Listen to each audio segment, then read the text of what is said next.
Jalandhar police ने एक ऐसे शख्स को गिरफ्तार किया है जो खुद को पूर्व सीएम प्रकाश सिंह बादल का सलाहकार बताता था और लोगों को अपनी ठगी का शिकार बनाता था।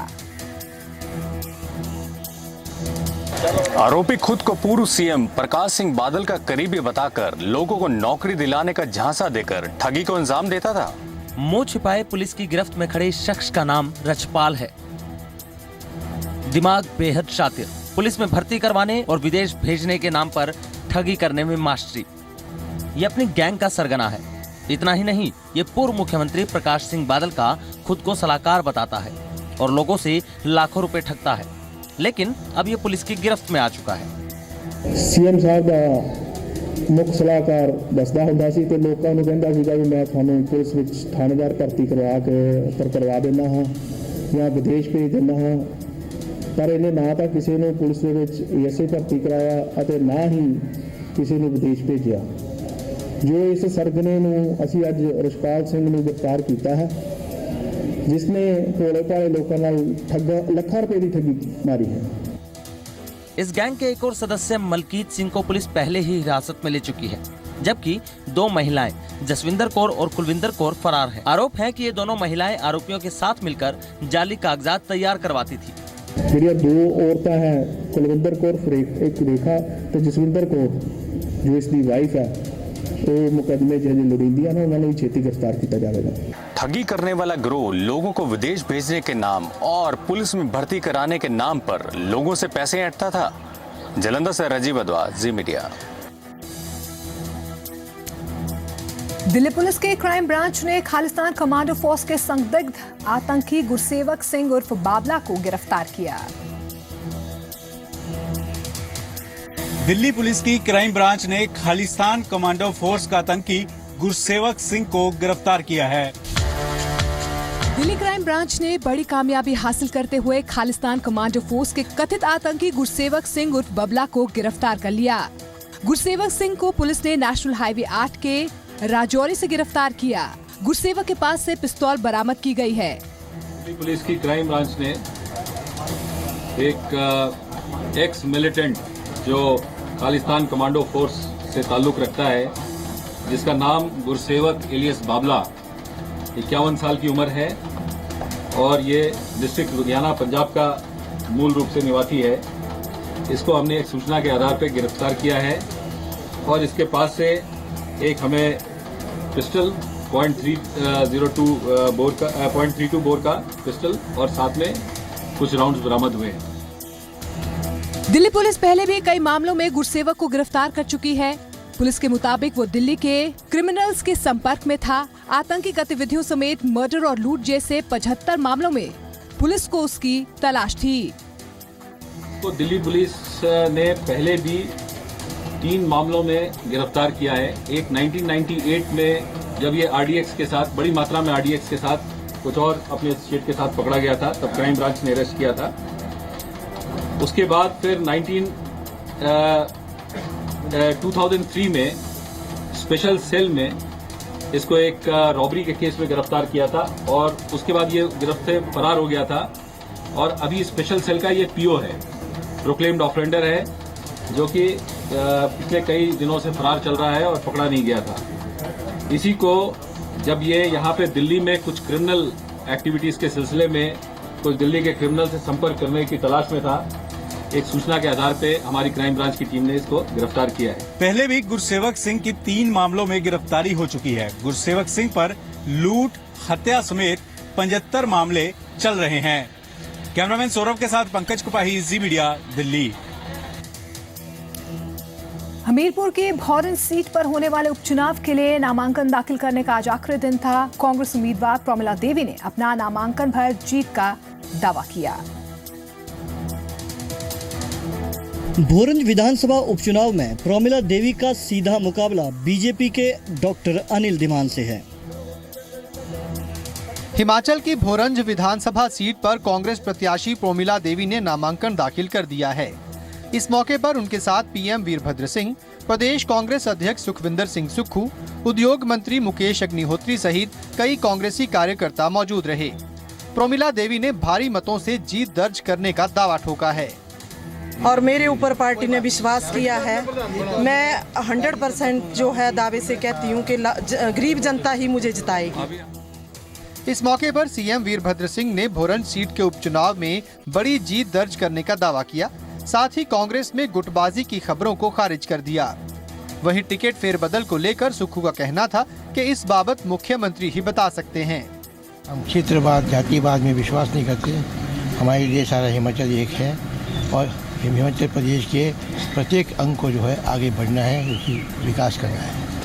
ये हमारा मुद्दा था, है और हमेशा रहेगा। ये पार्टी नीतियाँ होती है, इसमें माननीय मुख्यमंत्री जी ने सोच विचार करके ही कोई फैसला किया।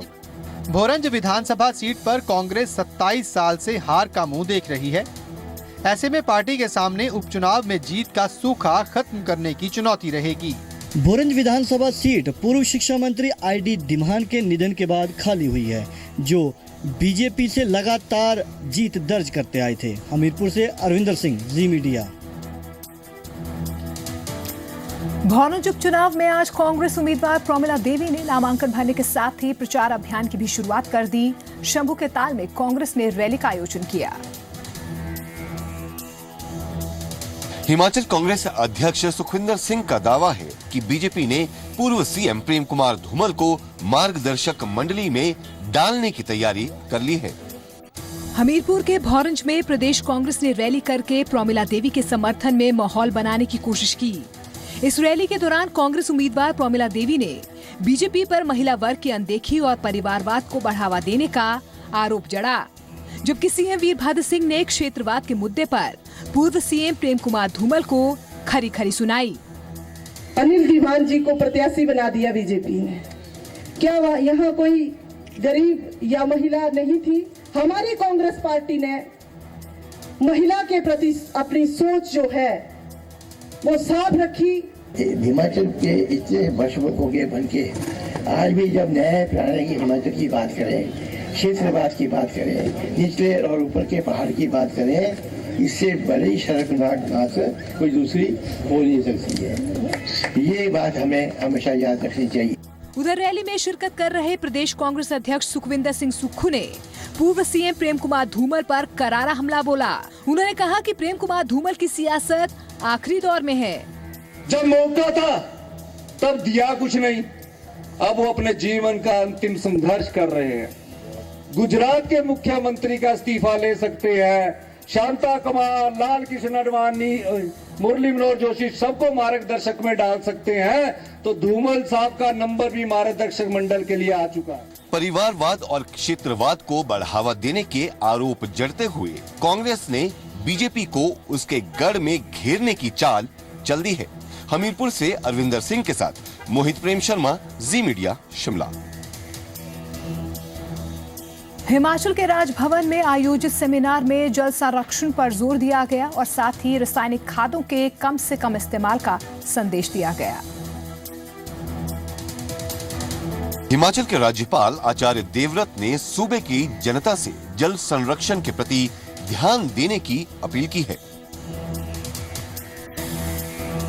हिमाचल प्रदेश के राजभवन में जल बचाव विषय को लेकर सेमिनार आयोजित करवाया गया, जिसमें वाटर डिस्ट्रीब्यूशन से जुड़े अधिकारियों, वैज्ञानिकों, कर्मचारियों सहित आम लोगों ने हिस्सा लिया और मंथन किया। सेमिनार में पानी की बचत का संकल्प लेने का प्रण लिया गया। इस दौरान राज्यपाल आचार्य देवव्रत ने जलवायु परिवर्तन पर चिंता जाहिर करते हुए जल संरक्षण को मौजूदा वक्त की जरूरत बताया। उन्होंने रासायनिक खादों के इस्तेमाल से तौबा करने पर जोर दिया। किसान को खेती करने में और आम नागरिक को जल पीने लायक भी उपलब्ध नहीं हो पा रहा है, तो इसकी आज के समय में बहुत जरूरत है। राज्यपाल आचार्य देवव्रत ने लोगों से अपील की है कि नशे के प्रभाव को खत्म करने के लिए आगे आएं। उन्होंने अधिकारियों से इन विषयों पर सोचने और इच्छा शक्ति के साथ काम करने की बात कही। राज्यपाल ने सूबे में ड्रग्स के बढ़ते प्रभाव पर भी अपनी चिंता जाहिर की है। मोहित प्रेम शर्मा, जी मीडिया, शिमला। CCTNS से जुड़ी है अब संजौली पुलिस। अब यहां पर ऑनलाइन या ऑफलाइन शिकायतें दर्ज करवा सकते हैं लोग। संजौली के अलावा कुल्लू की मणिकरण चौकी, सोलन शहर पुलिस चौकी और इसके अलावा कांगड़ा की डाडासिबा पुलिस चौकी को CCTNS से जोड़ा गया है। हिमाचल की राजधानी शिमला में संजौली पुलिस चौकी CCTNS से जुड़ गई है। CCTNS अपराध एवं आपराधिक ट्रैकिंग नेटवर्क प्रणाली है। CCTNS से जुड़ने के बाद लोगों को यहां ऑनलाइन या ऑफलाइन शिकायतें दर्ज कराने की सुविधा मिलेगी। नौकरी के लिए पुलिस सत्यापन की सुविधा होगी। इसके अलावा किराएदारों का पंजीकरण, चरित्र सत्यापन, अप्रवासी मजदूरों के पंजीकरण की सुविधा भी उपलब्ध होगी।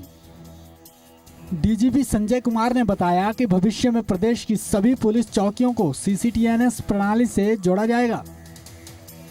उस बुक को एक्सेस करके चौकी से ही उसमें FIR दर्ज कर सकते हैं।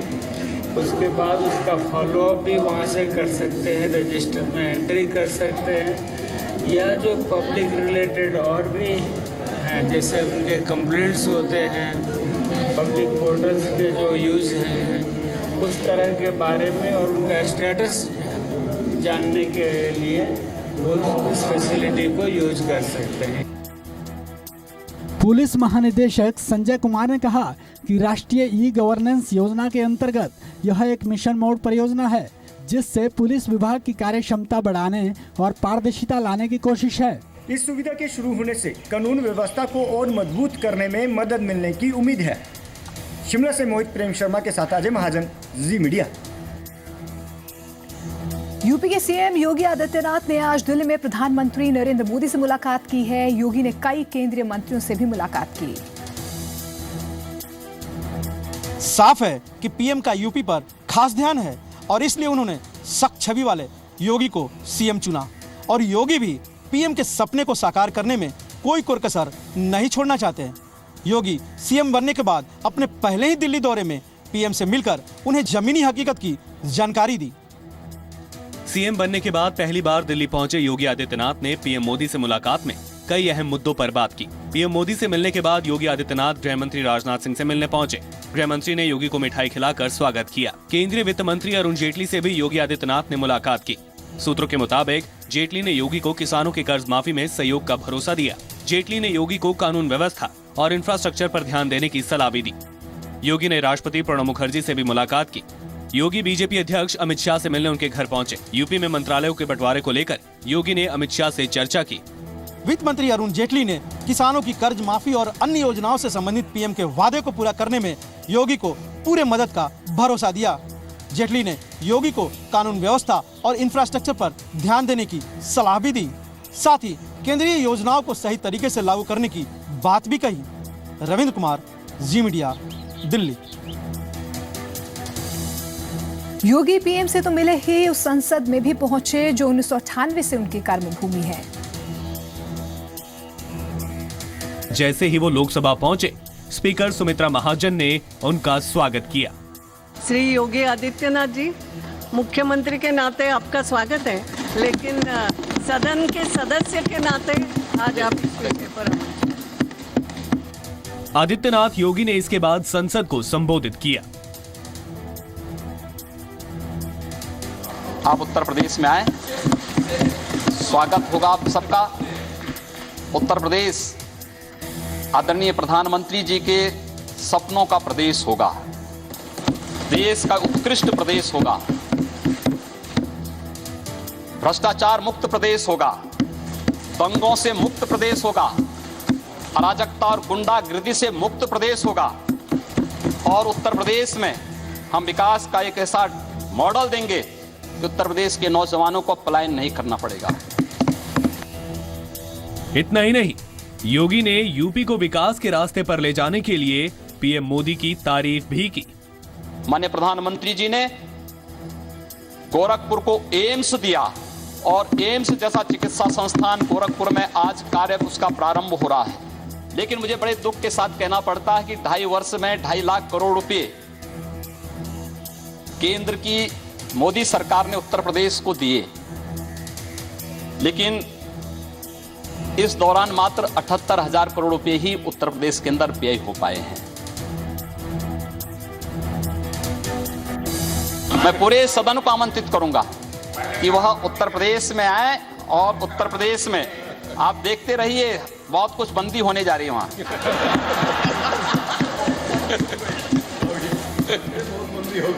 बहुत कुछ वहां पर बंद होने जा रहा है। संसद को संबोधित करते हुए योगी ने राहुल और अखिलेश पर चुटकी भी ली। आदरणीय राहुल जी से 1 वर्ष छोटा हूं। खड़गे जी, राहुल जी यहां पर सदन में नहीं हैं, मैं उनसे 1 वर्ष छोटा हूं उम्र में, और मुलायम सिंह जी की पार्टी के कोई यहां नहीं है। अखिलेश यादव से 1 वर्ष बड़ा हूं। तकरीबन 15 मिनट बोलने के बाद योगी ने सबको धन्यवाद किया और संसद से निकले।